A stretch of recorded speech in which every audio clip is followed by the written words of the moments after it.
parler en ce samedi matin de la tour de Babel.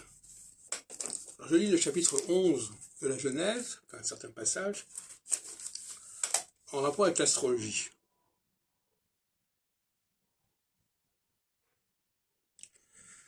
Alors, l'Éternel répond à l'idée d'une construction de la tour. Les voici qui forment un seul peuple et ont tous une même langue. Maintenant, rien ne les retiendra de faire tout ce qu'ils ont projeté. Allons, descendons là et brouillons leur langage afin qu'ils ne se comprennent plus mutuellement.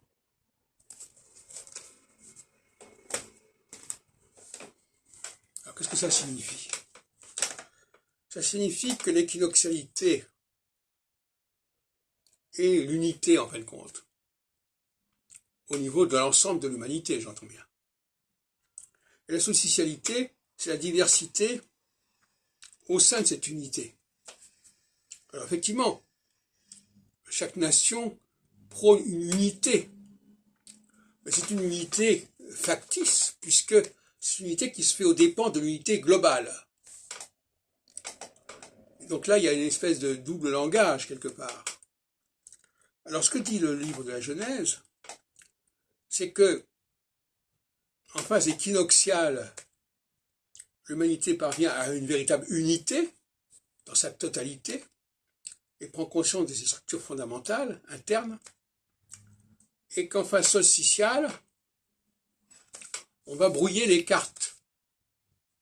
Le mot même de Babel veut dire en hébreu quelque chose de l'ordre de la confusion. Les Valbel.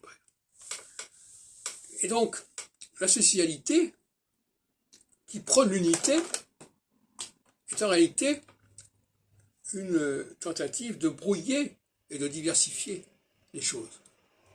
C'est ça la grande confusion et la grande illusion. Et en effet, la phase solsticiale, c'est la phase de babélisation de l'humanité. Mais elle est là pour justement empêcher l'humanité, pour limiter la capacité de l'humanité à trouver son unité et la force que ça pourrait lui donner si c'était quelque chose d'indéfini. Justement, la socialité permet à l'unité, empêche l'unité d'arriver à son extrême développement, et c'est à ce moment-là qu'il y a l'intervention solsticiale. Et d'ailleurs, le mot solstice veut bien dire ce qu'il veut dire, c'est-à-dire le solstice, c'est l'arrêt de quelque chose. On arrête une dynamique, et on va la brouiller, on va créer de la